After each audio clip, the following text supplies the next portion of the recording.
Bienvenue à tous et bienvenue à notre exploration d'aujourd'hui. On va se plonger dans le monde fascinant des réplicateurs. Ah oui? Vous savez, ces machines incroyables qu'on voit souvent dans la science-fiction, capables de créer n'importe quel objet à partir de rien. Mhm. Mhm. Assez intriguant, n'est-ce pas, Orgo? Absolument. Le concept même d'un réplicateur, c'est vraiment révolutionnaire. Imaginez un appareil capable de transformer des particules élémentaires, ces minuscules blocs de construction, en un homard, en un t-shirt ou même en une voiture, juste en les réarrangeant. C'est fascinant cette idée que tout, absolument tout, est composé des mêmes particules fondamentales. Oui. La seule différence entre un smartphone et un croissant, c'est juste l'arrangement de ces particules. Tout à fait. Un peu comme des Legos, mais à une échelle infiniment plus petite. Exactement. Alors, comment un réplicateur pourrait-il fonctionner en théorie? En simplifiant, disons qu'un réplicateur aurait besoin de 3 éléments clés. Des particules, de l'énergie et des informations. Les particules, elles proviendraient de matériaux recyclés, décomposés en leurs composants de base. L'énergie pourrait provenir de sources nouvelles ou existantes, et l'information sur l'objet à reproduire serait obtenue par scannage. Ah, je vois. Donc, on pourrait scanner, par exemple, notre animal de compagnie, et hop, on en a un double. En théorie, oui. Mais plus sérieusement, on pourrait faire un parallèle avec des technologies qui existent déjà, comme l'impression 3D ou l'impression moléculaire de boissons. Oui, tout à fait. On voit déjà des machines capables de créer des boissons assez complexes à partir de molécules individuelles. Exactement. C'est un début, mais il y a un monde entre imprimer une boisson et créer un objet complexe comme un ordinateur portable ou une maison. Oui, bien sûr. La quantité d'informations nécessaire pour assembler des milliards de particules dans le bon ordre est astronomique. Imaginez la complexité d'un simple grain de sable, avec ses imperfections, sa structure unique, et multipliez ça par des milliards pour recréer un château de sable. D'accord, je commence à comprendre l'ampleur du défi. Mais si on met de côté la complexité technique pour un instant, quels seraient les avantages potentiels d'une telle technologie? Les implications sont énormes. Imaginez un monde sans déchets où tout peut être recyclé et réutilisé à l'infini. Plus de décharges à ciel ouvert, plus besoin d'extraire des ressources naturelles de manière destructrice, la pollution industrielle deviendrait un lointain souvenir. C'est une vision utopique, n'est-ce pas? La fin de la pauvreté, la résolution de la crise environnementale. Tout cela grâce à la magie des réplicateurs. Oui. Cela semble presque trop beau pour être vrai. En effet, et c'est là qu'il faut faire preuve de prudence. Oui? La technologie est un outil, et comme tout outil, elle peut être utilisée pour le bien ou pour le mal. Bien sûr. La vidéo que nous avons regardée se concentre beaucoup sur les aspects positifs, mais il y a aussi des questions éthiques et des défis importants à prendre en compte. Justement, parlons-en de ces défis. Par exemple, qu'arriverait-il aux industries existantes si les réplicateurs devenaient monnaie courante? On parle de millions d'emplois qui pourraient disparaître du jour au lendemain. Absolument. Il y aura un bouleversement économique sans précédent. Et qu'en est-il du contrôle de cette technologie? Qui déciderait ce qui peut être appliqué? Imaginez si n'importe qui pouvait créer des armes ou de la fausse monnaie à partir de rien. Oui. Les implications pour la sécurité et la stabilité mondiale seraient énormes. Et puis, il y a la question de la valeur. Si tout le monde peut créer n'importe quel objet, à partir de rien, qu'advient-il de la notion de rareté? De la valeur du travail de l'artisanat? Oui. Est-ce que l'abondance matérielle conduirait à une dévaluation de l'effort et de la créativité humaine? C'est une question fascinante.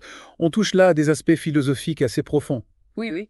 Dans un monde d'abondance matérielle, comment redéfinit-on le sens du travail, de la réussite, de la valeur elle-même? Exactement. Certains diront que la fin de la rareté permettrait à l'humanité de se concentrer sur des poursuites plus nobles, comme l'art, la science, la spiritualité. D'autres craindront une perte de motivation, un ennui existentiel généralisé.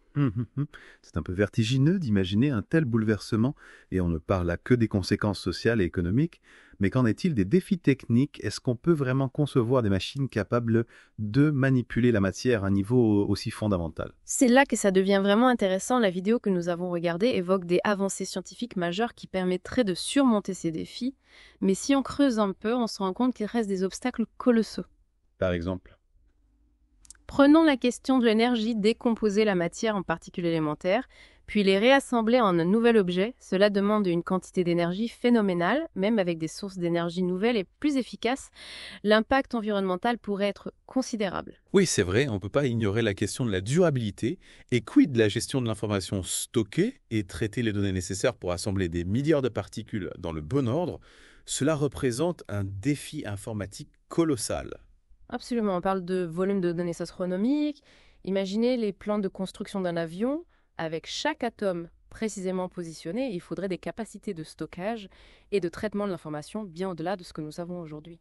Et sans parler du risque d'erreur, une seule particule mal placée pourrait avoir des conséquences désastreuses. Ah oui, Imaginez un réplicateur qui crée un pont avec une poutre défectueuse ou un médicament avec une molécule toxique. c'est un point crucial. La fiabilité et la sécurité des réplicateurs seraient des enjeux majeurs. Il faudrait des systèmes de contrôle et de vérification extrêmement sophistiqués, capables de détecter et de corriger la moindre erreur au niveau atomique. D'accord, je commence à avoir une meilleure idée de la complexité du problème. Alors si on résume, les réplicateurs sont une technologie fascinante avec un potentiel incroyable, mais aussi des défis techniques, éthiques et sociétaux immenses à surmonter. On est encore loin d'un monde où chacun aurait un réplicateur dans sa cuisine. Exactement. La vidéo que nous avons visionnée présente une vision séduisante, mais il faut rester prudent et ne pas tomber dans le techno-optimisme BA. Oui. Il est essentiel d'aborder cette technologie avec un esprit critique, en pesant le pour et le contre, en anticipant les risques potentiels. Alors, face à tous ces défis et ces questions, est-ce que la technologie des réplicateurs est vraiment réalisable? Est-ce qu'on parle de science-fiction ou d'une possibilité réelle? Difficile de trancher avec certitude, il est certain que les obstacles sont immenses. On parle de repousser les limites de la physique, de l'informatique, de l'ingénierie à des niveaux jamais atteints. Oui, mais l'histoire nous a montré que l'humanité est capable de réaliser des choses extraordinaires lorsqu'elle s'y met vraiment. Qui aurait cru? Il y a un siècle, on aurait des ordinateurs de poche capables de communiquer instantanément avec l'autre bout du monde. C'est vrai. On ne peut pas sous-estimer le pouvoir de l'innovation humaine, mais il est important de ne pas tomber dans un optimisme technologique naïf. La technologie n'est pas une baguette magique qui résoudra tous nos problèmes. Elle est un outil avec ses potentialités et ses limites, et c'est à nous de l'utiliser de manière responsable. Justement, si on imagine un instant que les réplicateurs deviennent réalité, comment éviter les dérives? Comment garantir que cette technologie soit utilisée pour le bien commun et non pour des fins malveillantes? C'est la grande question. Il faudrait des garde-fous, des régulations internationales strictes pour encadrer le développement et l'utilisation des réplicateurs. On pourrait imaginer des systèmes de licence de contrôle, d'accès traçabilité des matériaux pour limiter les risques de prolifération et d'abus. Et du côté de la société, comment gérer les bouleversements économiques et sociaux qu'une telle technologie engendrerait? Il faudrait repenser notre modèle économique, notre rapport au travail, à la consommation, à la valeur.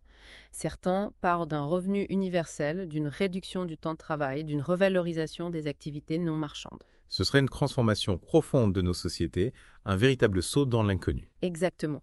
Et c'est là que la réflexion éthique, le débat public, la participation citoyenne deviennent essentiels.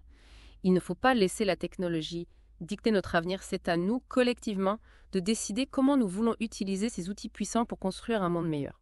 En fin de compte, la question des réplicateurs nous renvoie à des questions fondamentales sur ce que signifie être humain, sur nos valeurs, sur le sens de notre existence. Absolument, la technologie peut nous offrir des possibilités extraordinaires, mais c'est à nous de choisir ce que nous en faisons. La responsabilité est entre nos mains. Merci beaucoup de nous avoir accompagnés dans cette exploration des réplicateurs.